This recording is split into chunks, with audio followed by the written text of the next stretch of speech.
Transborder. Transborder.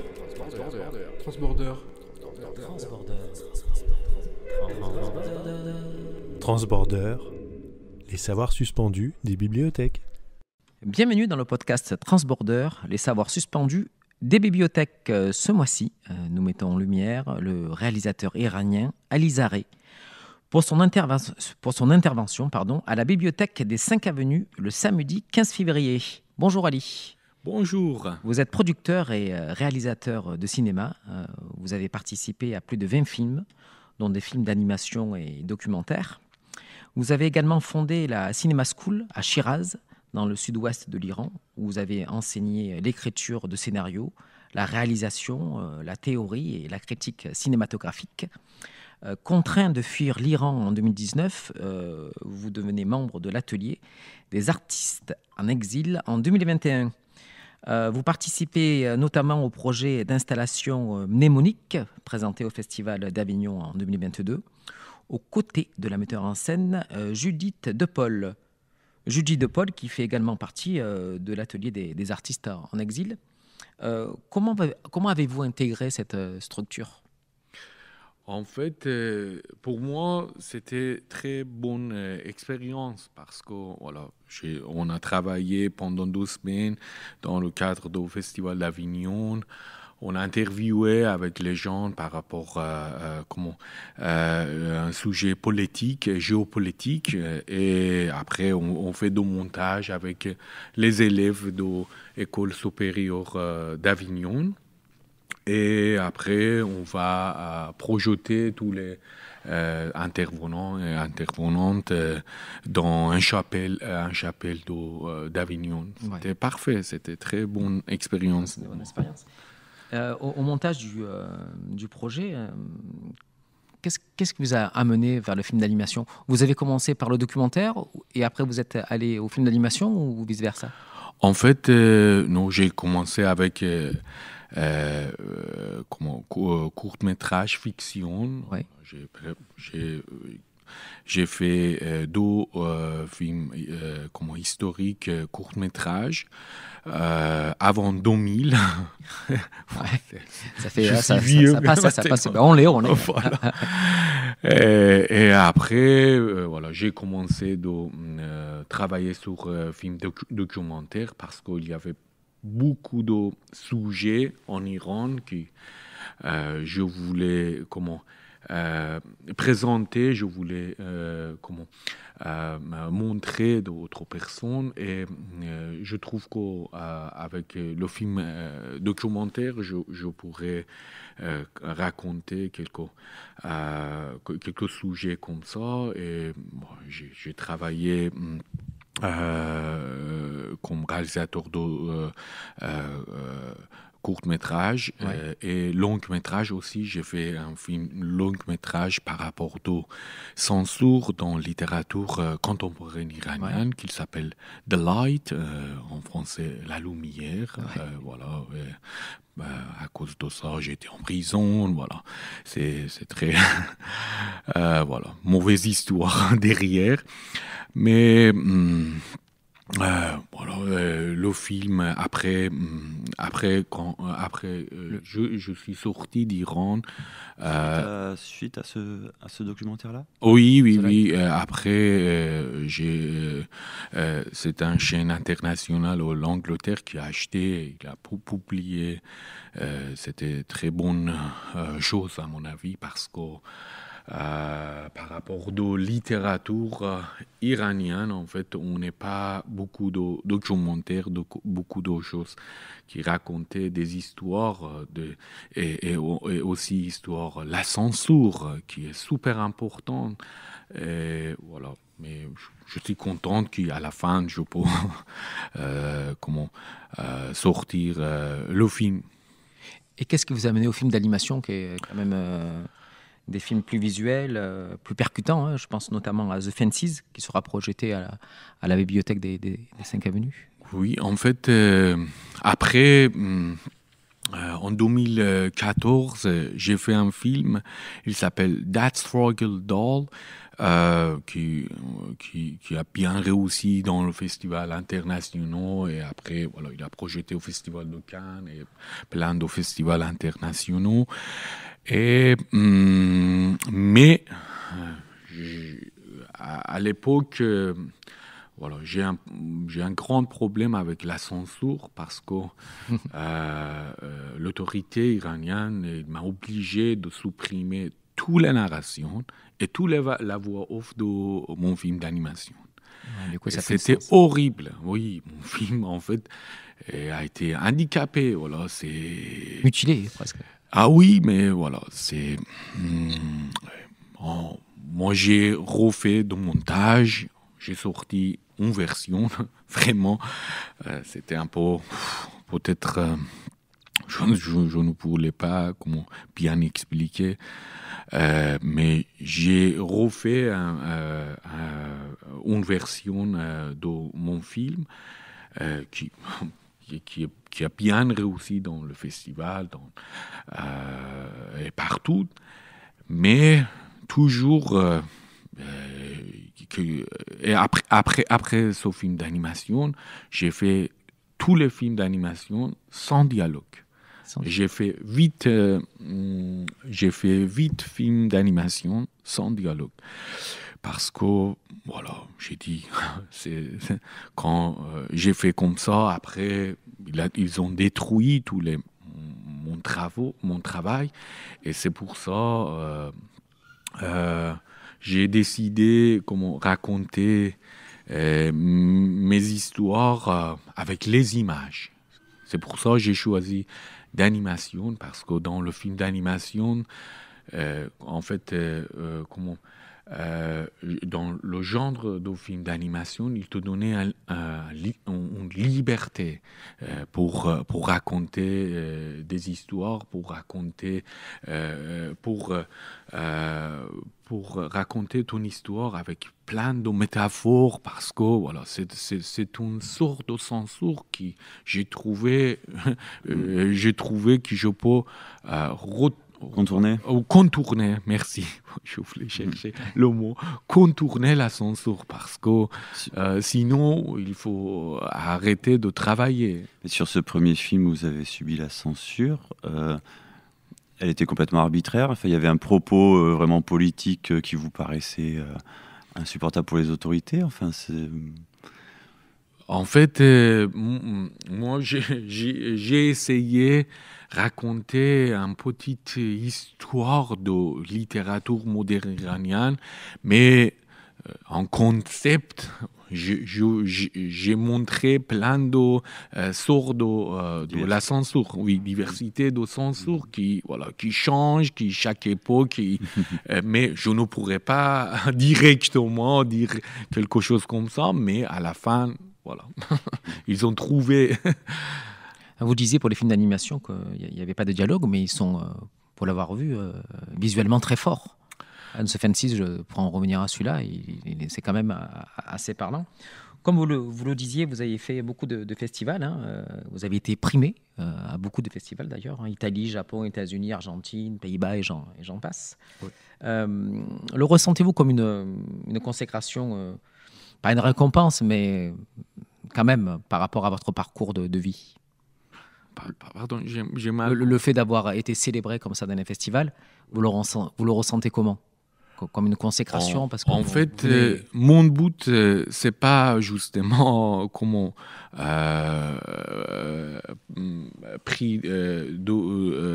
prendre. Oui, voilà, parce que je voulais encore montrer et montrer mes travaux dans le festival, parce que c'est seule façon de médias, oui, qui je pourrais contacter avec plein de gens autour du monde, mais c'était une histoire très très j'aimerais bien, en fait, parce que chaque festival, chaque pays qui je suis allé et rencontrer les gens là-bas, vraiment, j'ai appris plein de choses. C'est la diversité. Et après, là-bas, les gens, ils voient ils ont regardé dans mes travaux avec autre perspective. Et Notre regard. Oui, avec l'autre regard qui, vraiment, c'est super, super intéressant pour moi. Chaque fois, je trouve que c'est parfait. Vous avez quand même réussi à retransmettre votre vécu, en fait. Et ça, c'est oui, fort, bien vraiment. sûr, oui. Et voilà, les sujets aussi, c'est un peu mondial. Par exemple, voilà, dans le film d'animation MTV que j'ai réalisé en 2017. Et qui a bien marché, hein, aussi. Ah oui, beaucoup, il était ouais. comme dans la liste de Academy Oscar Award et il a projeté au Festival de Cannes. Il a bien réussi dans le festival. Il a gagné plein de. Ouais, j'ai vu ça. Ah oui. Prix internationaux, mais c'est là-bas j'ai raconté l'histoire de la guerre. Parce que j'ai vécu 8 ans dans cette situation. C'est quelque chose que je voulais raconter. Histoire de la guerre, c'est horrible. Et voilà, avec ce film d'animation, j'ai raconté une histoire d'une mère qui attend de son fils à la guerre. Qui a la guerre, et voilà, c'est très c'est très triste, mais voilà, c'est réalité. C'est triste, mais dans vos films, hein, malgré la violence des situations, vous tombez pas forcément dans le pessimisme. Il y a toujours une passerelle vers des horizons plus cléments. Je pense notamment au scénario de The Life of Others ou The Empty Views, comme vous disiez, ou The International. La résilience est quelque chose d'important à vos yeux, le fait de passer au-dessus et de continuer à avancer. Bien sûr, toujours. parce que il faut continuer, il faut battre toujours. Voilà, je vous disais déjà. J'ai vécu 8 ans dans la situation de guerre. C'est pour ça, au début de ma vie, j'ai appris qu'il doit battre. Sinon, voilà, c'est fini. Il faut toujours rester vigilant pour continuer. Et pour ça, la création, ça va, c'est quelque chose d'important.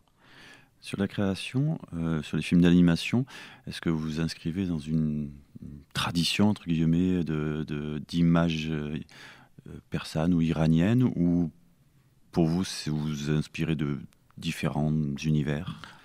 Bien sûr, j'ai bien utilisé beaucoup de choses, beaucoup de vêtements, par exemple pour custom design. Par exemple, oui, on a bien utilisé pour décor, par exemple, on a bien utilisé des choses, des éléments en fait iraniens, mais je ne voulais pas rester limité par par exemple un pays. Je voulais raconter une histoire mondiale, mais après je trouvais sans dialogue tu peux faire un film avec la langue mondiale. Chaque personne il comprend quelque chose avec sa langue. C'est extraordinaire, c'est super intéressant pour moi parce que, par exemple, quand mon film That's for Gildal a été projeté dans le festival de Hong Kong, et là-bas, les gens, ils parlent de quelque chose de ce film qui, vraiment, j'étais intéressé. Je voulais pas... Ça a dépassé votre intention? Oui, parce qu'ils ont recréer mon film. Mais c'est formidable. En fait, c'est une expérience très, très profonde pour moi. C'est pour ça que j'ai un peu résisté pour créer 8 films d'animation sans dialogue. Mais voilà. En France, par contre, j'ai fait les films avec plein de dialogues. Ben, c'est vrai que le cinéma iranien s'est bien imposé dans les salles françaises et internationales, notamment grâce à des réalisateurs comme Asghar Farhadi, Jafar Panahi, Mohammad Assolaf. Ces 2 derniers, d'ailleurs, ont connu l'exil comme vous. Ça veut dire que le 7e art, ça arrive à faire bouger les lignes quand même, non? Ah oui, vraiment. En fait, en Iran, le cinéma, voilà, 7e art, c'est super fort parce que, voilà, je peux dire grâce à l'époque de Shah. Parce qu'à l'époque de Shah, c'est un héritage qui vient de par exemple, mes grands-parents, bien sûr. Parce qu'à l'époque, on allait tous les jours, peut-être pas par exemple tous les jours, mais plusieurs fois, régulièrement au cinéma. Mais à l'époque, Shah, il a bien construit la salle de cinéma et plein de places culturelles. C'est pour ça on est une société très, très, ouverte de cinéma et maintenant aussi on a continué par rapport de situation en Iran. Vous savez, par exemple, après la révolution islamique, le cassette de vidéo a été interdit par les mollahs et voilà, moi 2 fois j'étais licencié de l'école pour avoir un vidéo dans mon sac. Et voilà, heureusement par exemple, le responsable de l'école, ils sont un peu gentils, sinon après, voilà, il faut aller à la prison comme ça. Et à l'époque, c'était super compliqué, mais on a continué, mais voilà, après, petit à petit, comment Internet et beaucoup de films qui font nous. Et après, voilà, ils ont cassé histoire de censure quotidienne en Iran. Et maintenant, je peux dire, par exemple, mes amis en Iran, ils regardent les films avant moi. Comment le film, il est dans la salle de cinéma, ils ont regardé tout. On parle par rapport au film qui est dans la salle de cinéma. Et ils le voient eux au cinéma? Non, en cinéma, c'est interdit parce Mm. que voilà, le cinéma, en fait, en Iran, c'est l'État. Mm. C'est pas un cinéma individuel comme ça. C'est pour ça, en 2002, j'ai fondé l'école de cinéma parce que je trouve que vraiment on manque quelque chose pour apprendre parce qu'on avait plein de on est très intéressé pour raconter notre histoire, mais il n'y avait pas quelque place pour apprendre. Et pendant 13 ans, j'ai résisté pour garder mon école, mais à la fin... Vous avez réussi pendant 13 ans, c'est quand même Oui, c'était... un exploit, mais presque. Hein. C'était très, très dur, très compliqué, vraiment, parce que avec beaucoup de contrôleurs de régime, mais c'était mon rêve. C'est une école assez complète, parce que comme je vous le disais en générique, vous avez enseigné l'écriture des scénarios, la réalisation, la théorie, la critique surtout cinématographique. Du coup, c'était quand même. Mais on a sorti plein de films. Moi, j'ai fait les films et mes élèves aussi. Maintenant aussi, ils ont continué. Ils continuent faire des films, mais c'est parfait. Voilà. Bah, vous avez transmis plusieurs héritages, du coup. L'héritage de votre savoir technique et via vos films, du coup, c'est quand même... Oui, mais en fait, j'ai un peu déraciné. Voilà, en fait, j'ai décollé de toutes les choses que j'avais.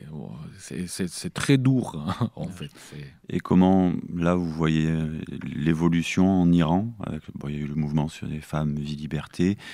Que Rassoulov a fait son dernier film dessus, et il est parti en exil.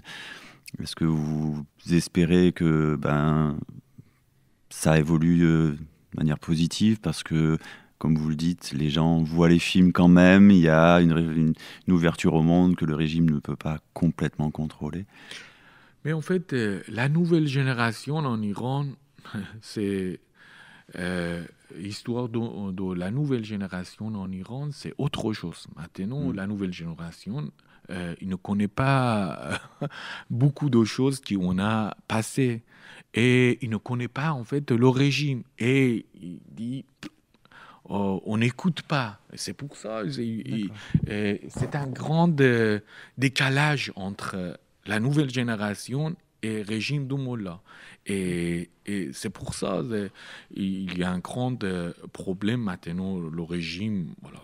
Et système de censure, toujours, voilà, par médias, par toutes les choses.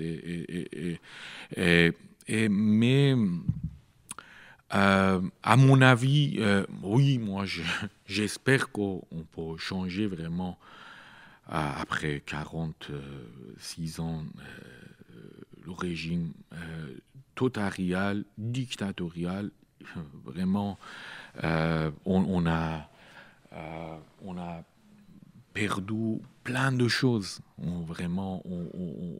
parce que par rapport à l'époque de Shah, on a vécu dans une période super moderne, super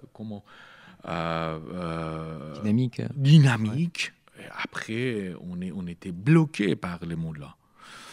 Et oui, j'espère, mais voilà, en fait, c'est pas, à mon avis, justement, c'est pas histoire légende, c'est histoire de pays occidentaux aussi. Parce que, voilà, on a vu plein de régime dictatorial qui tombait, mais voilà, autour de ça, si vous avez bien cherché, bien regardé, vous trouvez ces histoires de les pays occidentaux. C'est comme l'époque de Shah, quand ils ne voulaient pas garder le Shah. Voilà. On laisse faire. Dans vos nouveaux projets, là, j'ai vu que vous avez réalisé un livre illustré, destiné aux enfants, en plusieurs langues, au pays des amoureux. C'est un public que vous aimeriez toucher davantage, les enfants, enfin le oui, jeune public. En fait, c'est une histoire exil qui va raconter par rapport à un petit oiseau, voilà, qui a raconté l'histoire de son exil. Et en fait, c'est une histoire d'amour aussi. Après, il a trouvé son amoureux et avec lui, ils sont allés au pays amoureux. Là-bas, voilà, l'amour est libre. C'est un pays. C'est un beau message. Ouais. Ah oui, mais voilà, c'est ça, c'est l'histoire de la liberté. C'est mon but toujours, parce qu'à mon avis, il faut battre pour la liberté. C'est toujours, c'est un battre quotidien. Si vous laissez, voilà, après, histoire de nous aussi, c'est comme ça. On a laissé battre pour garder notre liberté. Après, les mots-là qui est... Non, je comprends. Ouais. Du coup, toucher ce jeune public, c'est quand même intéressant de leur apporter de l'espoir. Bien sûr, oui. À la fin, oui. Il y a beaucoup d'espoir à la fin. Oui. Comme je vous disais en off, là, j'ai adoré vos affiches. Les affiches de vos films. Je trouve qu'elles sont très poétiques et vraiment parlantes. Vous les réalisez vous-même ou vous passez oui, oui, je peux dire plusieurs affiches, oui. C'est moi qui j'ai réalisé.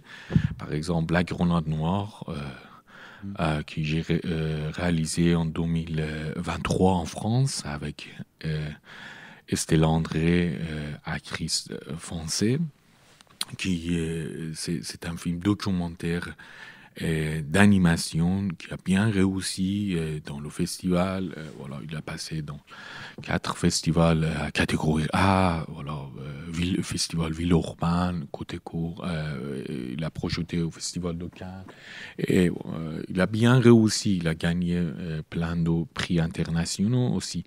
Oui, j'ai fait de l'affiche de La Grenade Noire, mais quelques à l'affiche, non. Avec mes élèves, on a Vous avez travaillé ensemble, oui. C'était collégial. On a gardé, en fait, j'ai gardé, en fait, le contact avec mes élèves. Oui, on travaille ensemble quelquefois. Voilà, c'est. Ouais. Raphaël, une petite question sur le design Quand vous parlez de vos élèves, c'est vos élèves en Iran? Oui, moi, mes élèves de l'école. D'accord. Ah oui. Vous continuez à avoir un contact avec eux et à... Oui, plusieurs fois, quand ils vont réaliser un quelque film, chose. quand ils ont écrit un scénario, on a échangé, on a parlé, on a discuté. Voilà, c'est très intéressant, en fait. Oui. Et donc, on commence l'année 2025. Vous avez des projets? Ah oui, Vous avez, j'ai un projet qui s'appelle Impasse de Pont. C'est une histoire d'amour de 71 ans à Marseille. Oh. Oui, j'ai commencé comment tourner, mais voilà, c'est pas fini. J'ai commencé, c'est au début de tournage. On est au début de tournage, mais c'est très très belle histoire. C'est un court-métrage? D'amour. Non, c'est un documentaire, documentaire. documentaire expérimental, long métrage, oui. Mais j'aime bien vraiment cette histoire. En fait, c'est un peu différent d'autres mes travaux. C'est pour ça, c'est intéressant pour moi. Ben, merci beaucoup, Ali. C'était un vrai plaisir. Avec plaisir. Merci beaucoup. Merci à vous. Merci. Merci.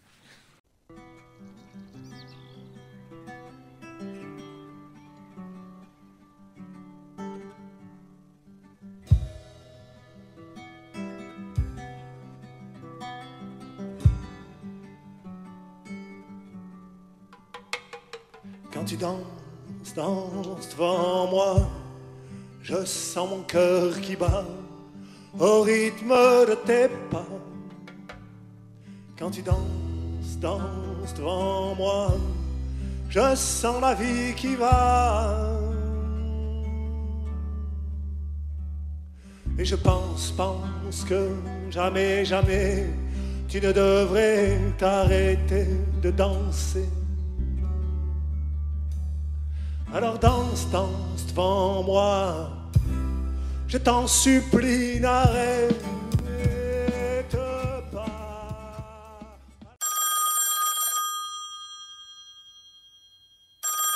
Oui, c'est qui? Ben, c'est la parole du lecteur. Bonjour, je m'appelle Blandine, j'ai 36 ans, je suis psychologue, j'ai une petite fille de 6 ans que j'amène souvent ici, à la bibliothèque de 5 Avenue. J'ai travaillé à l'Alcazar en fait pendant un mois, un été, c'était l'été dernier, au 2e étage, c'était l'étage littérature, voilà, cinéma, donc je connais un petit peu quand même le réseau. Alors ce que j'aime dans les bibliothèques, c'est la culture.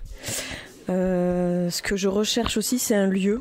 Je trouve que j'aime bien le lieu, l'ambiance qu'il y a dans une bibliothèque. C'est à la fois calme et à la fois ça parle. Ce que j'aime, c'est que c'est un lieu de recherche où des fois on ne sait pas ce qu'on y trouver, mais on peut chercher et tomber sur des livres ou alors des DVD qui nous parlent comme ça, soit par la devanture ou soit par le texte qu'il y a derrière le livre. Qu'est-ce que j'aime aussi dans les bibliothèques? Oui, l'ambiance, le rapport aux autres aussi. Je trouve qu'en règle générale, quand on pose des questions aux personnes, aux salariés des bibliothèques, ils répondent toujours bien. En tout cas, on nous renseigne, on peut discuter aussi sur d'autres bouquins. Enfin bon, du coup, ça, j'aime beaucoup. Et puis, oui, les événements que vous organisez aussi, parce qu'il y a pas mal d'événements. Alors, plus à l'Alcazar, c'est vrai que 5 Avenue, un peu moins. à l'Alcazar. Là, la dernière, c'était il n'y a pas longtemps, il y a eu la nuit de la lecture. Donc c'était des lectures de poèmes.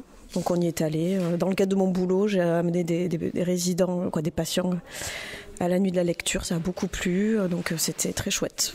Voilà. Ma fille aussi a participé à l'Alcazar, à la nuit de la lecture.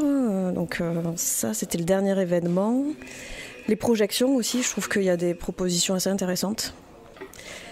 Et voilà, en général, c'est ça qui m'intéresse. Manu Larsenet, le rapport de Brodek, je ne sais pas si vous l'avez lu. Donc j'étais contente parce qu'il y avait le premier tome et le deuxième tome. Donc j'ai pris les deux et bon, je connaissais un peu Manu Larsenet, mais en tout cas pas cette histoire-là, qui est très belle, que j'ai beaucoup apprécié. Bon, déjà le dessin, que j'aime beaucoup de Manu Larsenet, mais cette histoire, un peu de guerre, qui est très bien, on va dire, le récit est très beau, sans trop en dire. Donc voilà, c'était ma petite trouvaille là. Et voilà. Et le jardin secret aussi là que je voudrais prendre pour les enfants, aux jeunesses. Parce qu'en fait c'était un livre que j'avais lu quand j'étais plus jeune, que je voulais lire à ma fille. Et j'étais contente de voir que vous l'aviez en BD. Donc c'était une petite découverte sympa, quoi. Voilà.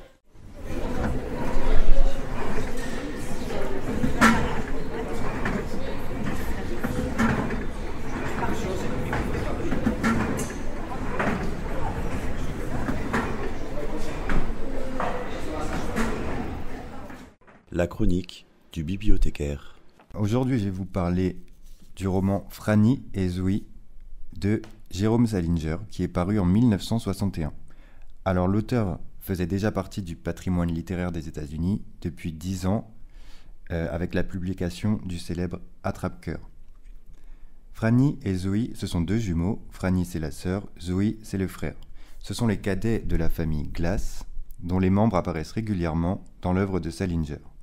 Il faut savoir que c'est une famille particulière, une famille nombreuse, où l'éducation spirituelle des plus jeunes a été réalisée par les aînés, ce qui nous donne une maturité précoce et explique en partie les questionnements spirituels dont il va être question dans l'ouvrage.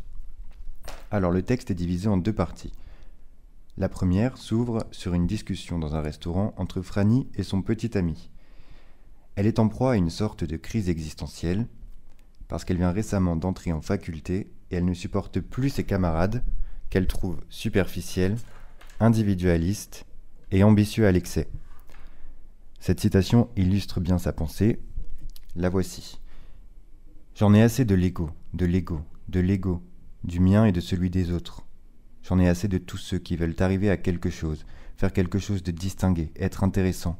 C'est écœurant. » De son côté, elle est obsédée par un livre écrit par un chrétien orthodoxe russe au XIXe siècle. Ce livre d'ailleurs existe pour de vrai. Il s'appelle Les récits d'un pèlerin russe. L'auteur est anonyme. Ce livre, en gros, il recommande la prière du cœur, c'est-à-dire l'action de répéter en pensée la même prière, et ce de façon permanente. Franny, son but à elle, c'est de s'élever spirituellement, et elle est frustrée quand elle fait face à la futilité du quotidien, futilité qui d'ailleurs est bien incarnée par le personnage de son petit ami. En effet, c'est le stéréotype du jeune homme studieux, beau, ambitieux et populaire. La deuxième partie maintenant. La deuxième partie, elle commence avec Zoé, donc le frère jumeau de Franny, qui est dans son bain. Il est alors dérangé par sa mère, qui vient lui parler du souci qu'elle se fait à propos de Franny. Entre parenthèses, la discussion à travers le rideau entre Zoé et sa mère a été reprise par Wes Anderson dans le film The Friend's Dispatch. Plus tard, Zoé va se faire passer pour le frère aîné de la famille au téléphone afin de convaincre sa sœur que ses tourments sont inutiles. Il lui dit que ce n'est pas la nature humaine qu'elle rejette, ce sont juste les humains qu'elle déteste. Il lui dit notamment qu'elle fait une mauvaise interprétation du livre du pèlerin russe et que s'élever spirituellement, ça passe aussi par accepter les défauts de la nature humaine. Alors le texte, tout le long du texte, on n'a quasiment que des dialogues. D'abord entre Franny et son petit ami, entre Zoé et sa mère, et pour finir, dialogue final entre Franny et Zoé. On retrouve dans le livre l'empreinte mystique de Salinger, qui tout au long de sa vie s'est intéressé à diverses doctrines religieuses et spirituelles comme le bouddhisme, l'hindouisme ou encore la scientologie. Il faut savoir que Salinger, c'était un grand marginal qui a vécu la majeure partie de sa vie reclus, loin des projecteurs et loin des gens, et ce même après son accès à la notoriété avec l'attrape-cœur. D'ailleurs, le thème du personnage jeune qui recherche le vrai et l'authentique et qui en contraste se retrouve face au faux et au superficiel est également central dans l'attrape-cœur. Pour conclure, je dirais que ce livre restitue bien l'esprit général de l'œuvre de Salinger, au niveau de ses réflexions et de ses introspections, tout en restant accessible et toujours d'actualité. Transborder. Transborder.